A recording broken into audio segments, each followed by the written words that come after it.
नमो तस्स भगवतो अरहतो सम्मा संबुद्धिस्स। नमो तस्स भगवतो अरहतो सम्मा संबुद्धिस्स। नमो तस्स भगवतो अरहतो सम्मा संबुद्धिस्स। नमो बुद्धाय मित्रों, आइए धम्मपद की 13वीं गाथा को समझते हैं। 13वीं गाथा इस प्रकार है। यथागारं दुच्छन्नं वुट्ठिसमति विज्जति एवं अभावितं चित्तं रागो समति विज्जति। यथा गारं, यथा आगारं, आगार घर, जैसे घर, दुच्छन्नं ठीक से ना छाने पर, मजबूत घर ना बनाने पर, उट्ठी वृष्टि, वर्षा का जल, समत विज्जति सीमा बेन देता है, छाजन तोड़कर बह निकलता है। एवं उसी प्रकार अभावितं भावना विहीन, ध्यान अभ्यास विहीन, चित्तं चित्त, रागो मोह विषयासक्ति में लीन, विषयों में आसक्ति, समति विज्जत सीमा तोड़कर प्रवेश कर जाती है। समत सीमा और विज्जत बीनता है, छेद करता है। यथागारं दुच्छन्नं वृष्टि, जैसे ठीक से ना छाने पर, मजबूत घर ना बनाने पर, घर में वर्षा का जल सीमा भेद देता है, छाजन तोड़कर बह निकलता है।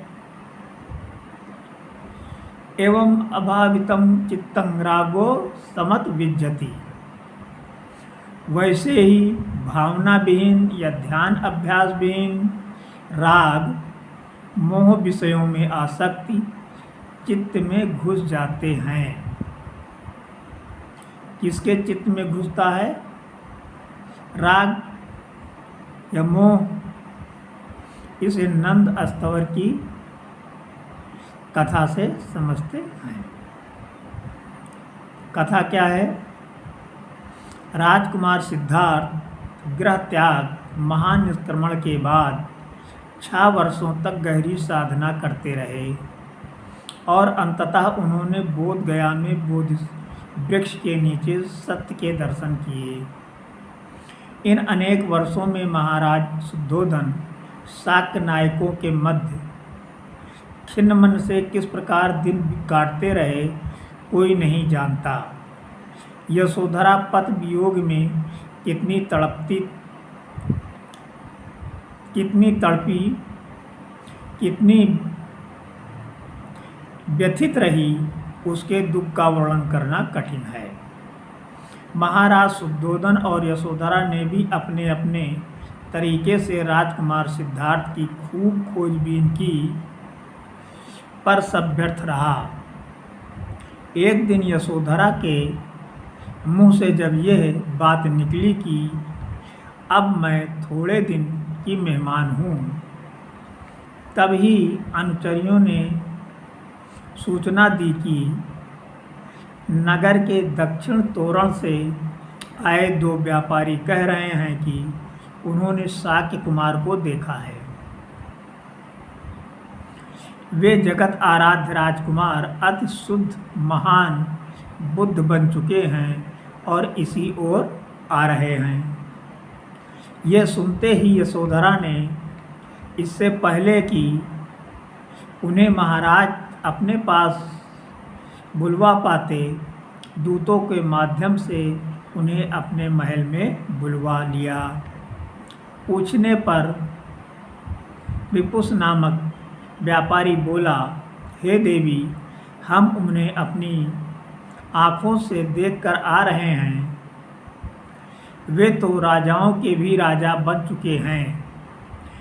हमने गया के निकट छिरकावन में उनके उपदेश सुने हैं। चौमासे के पहले से ही वे यहाँ आ पहुँचेंगे। इसके बाद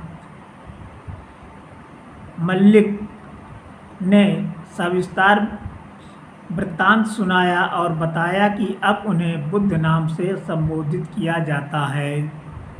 वे लोगों को अष्टमार्ग और द्वादश निदान सुझाते हैं। ज्ञान प्राप्त पर उन्हें पंचवर्गीय भिक्षुओं का ध्यान आया और वे तुरंत वाराणसी की ओर चल पड़े।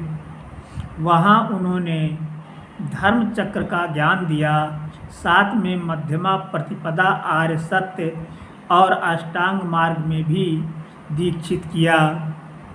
इन 5 में से सर्वप्रथम कौंडिन्य नामक शिष्य दीक्षित हुआ। बाद में महानाम, भद्रक, वासव और अश्वजीत दीक्षित हुए। फिर वाराणसी का यश नामक नगर सेठ प्रव्रज्या का अधिकारी बना। यहीं से बुद्ध ने 60 भिक्षुओं को प्रचार हेतु भेजा। फिर राजगृह के निकट यष्टिवन पहुँचे और जहाँ महाराज बिंबसार ने परिजनों व पुरजनों सहित अपनी शरण ग्रहण की, उनकी शरण ग्रहण की। इतना कह यशोधरा ने विदा ली। यशोधरा से विदा ले दोनों व्यापारी चल दिए।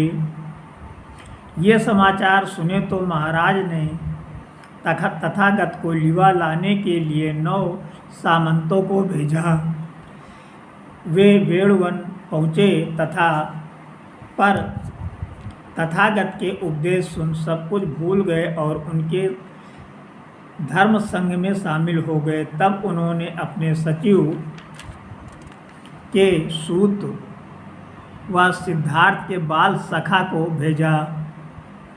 वो भी उनके सम्मुख जाते ही भिक्षु बन गया। पर अवसर देख कपिल वस्तु चलने की प्रार्थना की। बुद्ध कपिल वस्तु पहुँचे और निकट आते ही यशोधरा अधीर हो उनके चरणों में गिर पड़ी। उन्होंने वहीं यशोधरा को दीक्षा दे स्थिर चित्त किया। बाद में एक भिक्षु ने शंकालु हो प्रश्न किया कि आपने यशोधरा को अपना आलिंगन क्यों करने दिया? शास्ता ने उत्तर दिया, समझाया कि महाप्रेम लघु प्रेम को इसी प्रकार सहारा देता है।